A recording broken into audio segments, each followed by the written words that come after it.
On September 22, 1989, Hurricane Hugo entered into the lives of thousands as it cut a path through the coastal and central regions of South Carolina.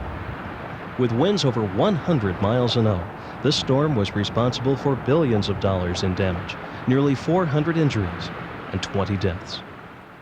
With such destructive force, it's truly ironic that what you see before you is also a source of love and hope for many. With the need for supplies and volunteer labor, many organizations rushed to aid the hurricane victims.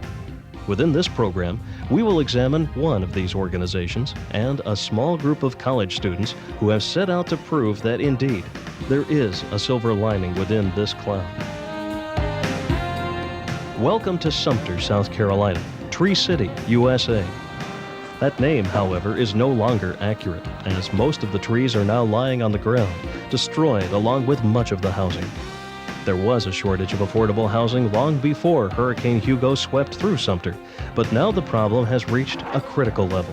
What we had was, as the storm came in, we lost 2,112 homes in Sumter County. 1,804 of those were mobile homes. The damage total that we had in Sumter County was over $700 million. In fact, it's approaching $710 million last time we tallied it up. And really the impact is quite a bit different. There's been a lot of discussion about coastal counties, but one of the suggestions was made to me as far as thinking about impact is the fact that the homes that were destroyed in Sumter County were all permanent homes, the only homes these people have. None of them are vacation homes. So the significance and the impact might be considerably different here inland because of the fact that they are the only homes these people have. Now, we had numbers in shelter. We figure at any one time we had 3,000 people in shelters in the county. We still have people today living in abandoned buildings or homes that were scheduled to be torn down that property owners have that have allowed us to put plastic on them to just make temporary dwelling places for some of these people. We've had people living in, as I mentioned, abandoned stores and just wherever we could put them. At one time, we had 26 people living in one home. We had some people living in a part of a mobile home that was destroyed, and where it had a tree down through the middle, and they were living in one end of it. So there was quite a bit of that, and really we just had to find whatever we could find to put people in. In order to help repair homes or build new affordable housing, many organizations came to the aid of Sumter by providing people and materials. Habitat for Humanity, which had already been building affordable housing in Sumter, increased its efforts by establishing Habitat Hugo, an ongoing home-building effort to provide new affordable homes for families. Habitat for Humanity is a Christian ministry in which houses are built in partnership with the people in need. It's doing with them, not for them. The people help build the houses, they put in hours of work, much of the materials and the labor may be volunteer, but the houses are sold to these people on 20-year mortgages. The only difference between that mortgage and a commercial one, there are two. One is that we sell for cost of building, the other is they pay no interest on their mortgage. It is a ministry that's been going on for 14 years. Millard Fuller is the founder and has been executive director of it. It's his dream that someday there will be no more shacks around the world. Right now there are about 550 affiliates in the United States and projects around the world in which houses are being built. This year they expect to build one house an hour during daylight hours around the world. Habitat Hugo is a project that is a joint project of the affiliates in Charleston and the affiliate in Sumter. These affiliates had already been organized, but they took on the project of replacing homes destroyed by the hurricane last September. There were over 2,000 houses in Sumter County that were either demolished or left uninhabitable. And we are doing a small part of that in building 30 houses this year and 100 over the next 5 years. As compassion for the victims of the hurricane spread, a student chapter of Habitat for Humanity decided to take action. Students from Ball State University in Muncie, Indiana, began working in December to prefabricate walls and roof sections to be taken to Sumter for assembly. In order to finance the trip and the materials, the students recycled aluminum and sold studograms. An individual or group could donate enough money to buy a wall stud or a roof section and then sign the stud and write a personal message on it before it was shipped to South Carolina. a week before we leave for South Carolina, and as you can see in the background, students are putting together the roof trusses. We're taking these roof trusses along with some wall sections down to South Carolina for the home that we're going to build as part of the Habitat Hugo effort. The trusses are an integral part of our fundraising as well. Student organizations like the residence halls, the Greek fraternities and sororities, other campus organizations are donating funds for a roof truss. With their donation, each member of that organization signs their name to the truss, and we're taking with us then as much of the Ball State community as we can. What we're doing is putting boxes in each of the residence halls for residents to place their cans so we can recycle them for money to go to South Carolina for Habitat for Humanity. So you can see by the box we don't have too many cans, so we need all the help that we can get. The students have been working the last few weeks putting together roof trusses, cutting the wood. The process takes 3 or 4 steps. First, we need to go to a local lumber yard, get the materials. Second, we use the College of Architecture and Planning's wood shop, cut the wood, get it everything sized appropriate. We lay out a pattern and begin constructing the trusses. The trusses, once they're completed, will be loaded onto a semi, and that will be a week from now. Be loaded onto a semi, which will be taking them all the way to Sumter, and then we'll begin on the Monday morning with the house raising and begin shelling in the home from that point. We've had a great week, folks. You've done a super job. We have $1,680 in donations. We received some big ones today. Most of you know Sharon and Al Brown. Sharon's has been up here as actually one of the other advisors. And for some reason they don't like to get out at 9:15 at night. But their church donated $400 towards our effort.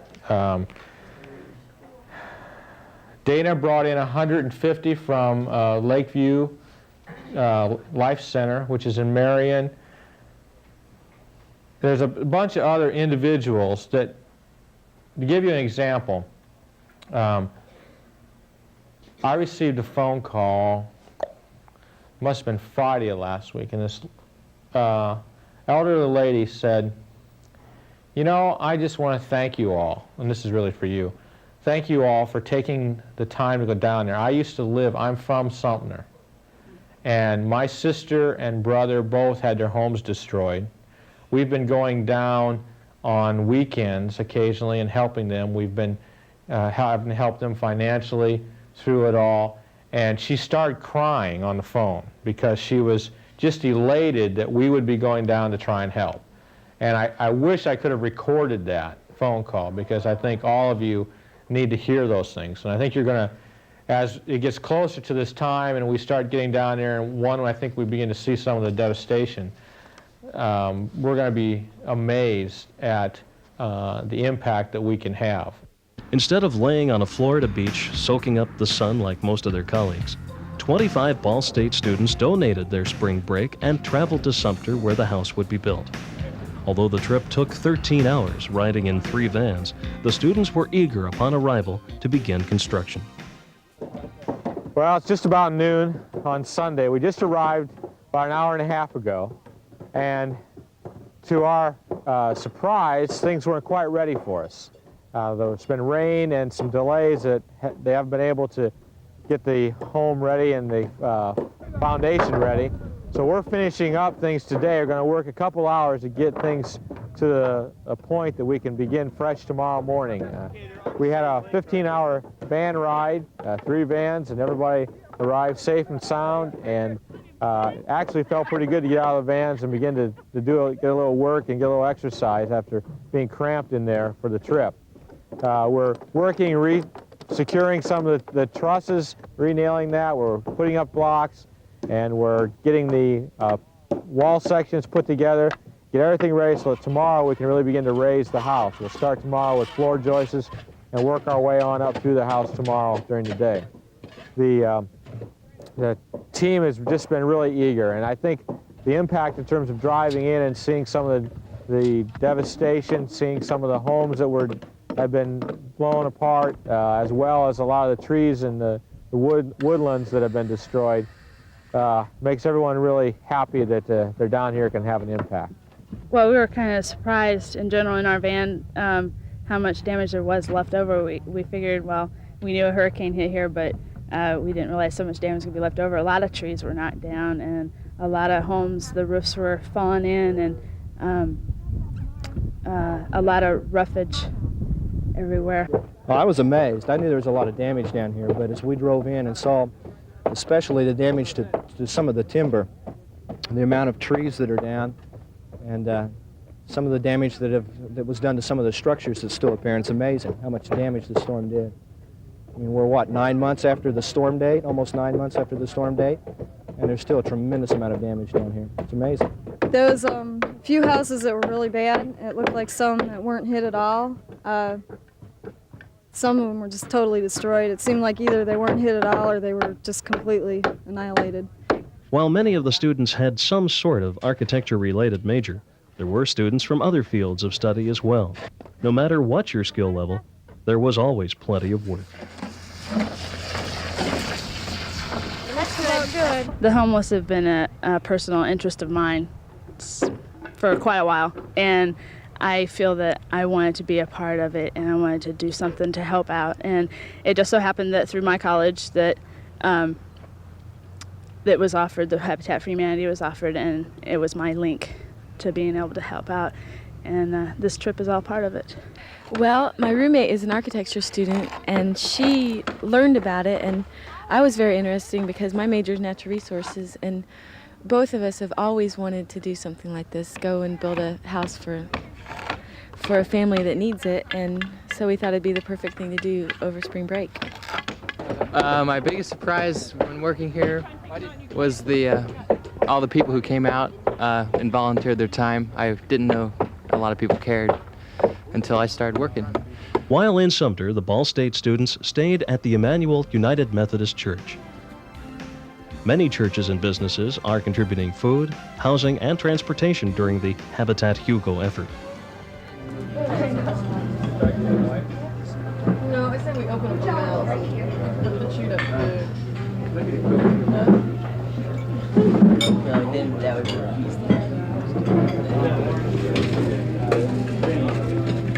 My wife sees how much I'm eating, I'm in trouble, you know that. So you have to burn that cake.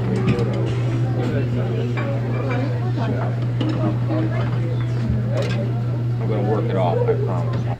Well, the conditions are great and everybody's working a lot. And, it has been pretty much non-stop action as far as the working goes, and I'm learning a lot from it too. But the conditions are great.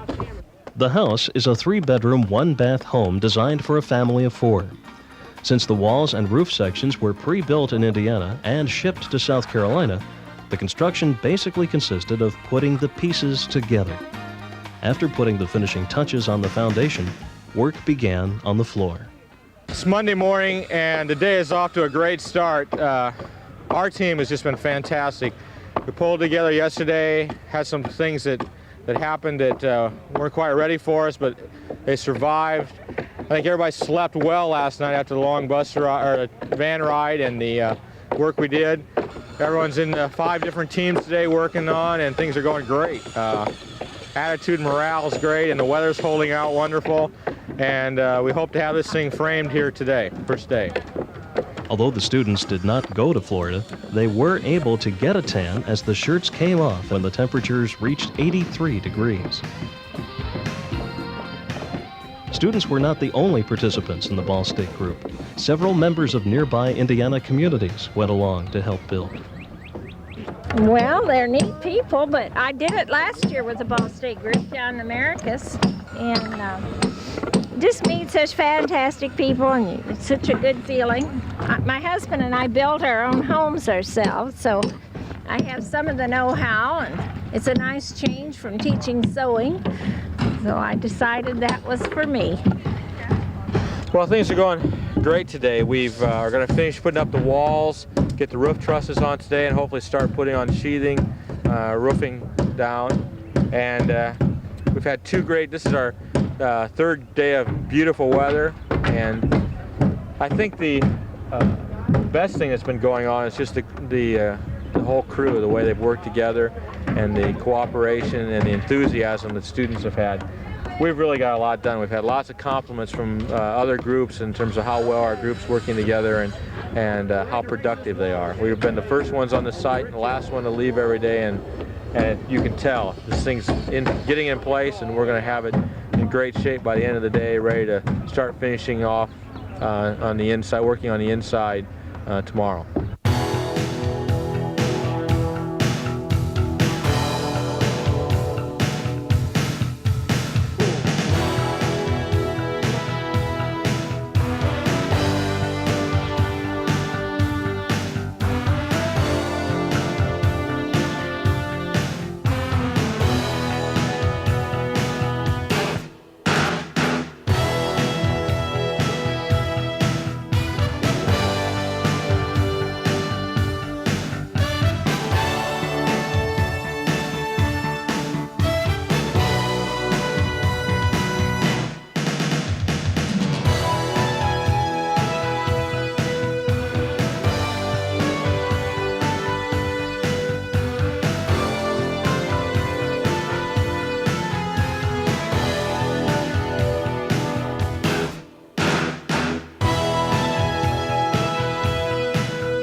As work began on the top of the roof, the warm temperatures disappeared.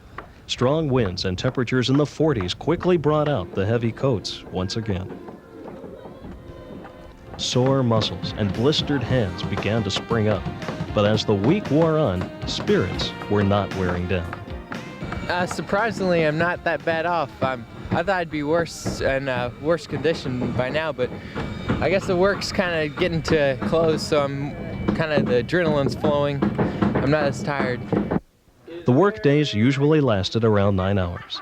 after which the group would eat dinner at a local church and then play cards, read comics, or be a comic to pass the time.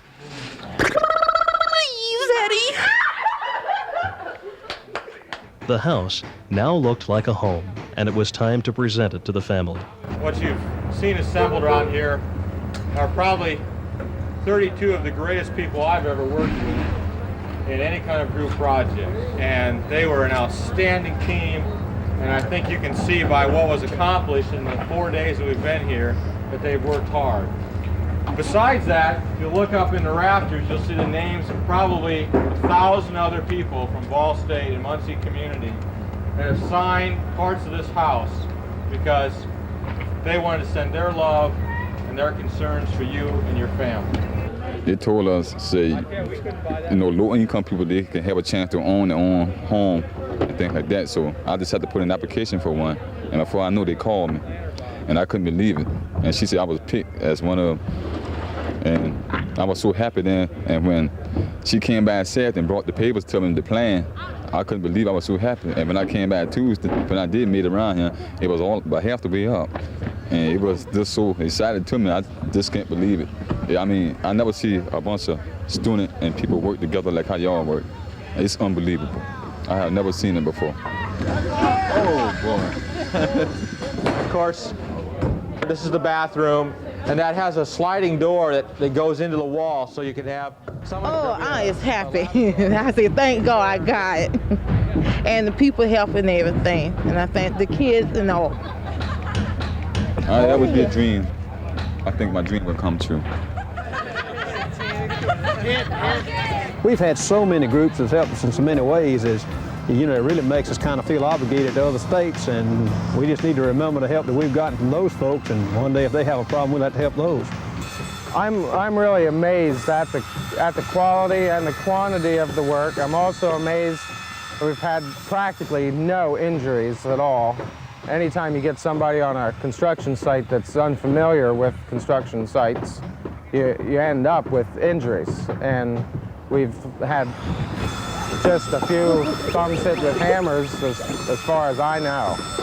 And the quality of the work it's not the best, but it's significantly higher than I expected. The quantity of the work that's been done is a lot higher than I expected. And I'm amazed. Well, it's Friday morning, and we just completed our 6th day of work. And as you can see by what's behind me here, we've got the house almost completely enclosed. We're finishing up a bay window on the one side. We're gonna, if the rain holds off this morning, we'll be able to finish off the shingling and have all the windows in. And we even have some of the landscape materials here that we are donating to the family to try to add a finishing touch, at least to the front. We didn't get the house maybe at quite to the stage we'd hoped, but that isn't a fault of the team. We had various points in where we were waiting for some of the local things to happen, but overall everyone was able to keep busy the entire time. There really wasn't any down points. The weather cooperated fairly well. We had 3 beautiful days the first 3 days, and then it turned cold on us the last 3 days, and today it's threatening rain, and it has been raining off and on this morning, but we hope to get the shingles put on, and we'll be able to complete the project early this afternoon. There are a couple things that I think made this week successful. First of all, since we had started working since Christmas, building roof trusses and assembling components of the house, what happened in that was people emerged as leaders, students that had the construction skill. Other students that hadn't been exposed to that began to realize that those are people they could key off of, they could learn things from, and the students really cooperated with each other. If they didn't know how to do something, they weren't afraid to admit it.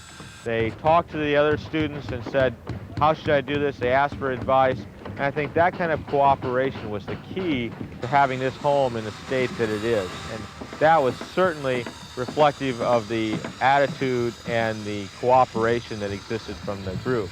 I think that the students overall are surprised at how quickly the house came together.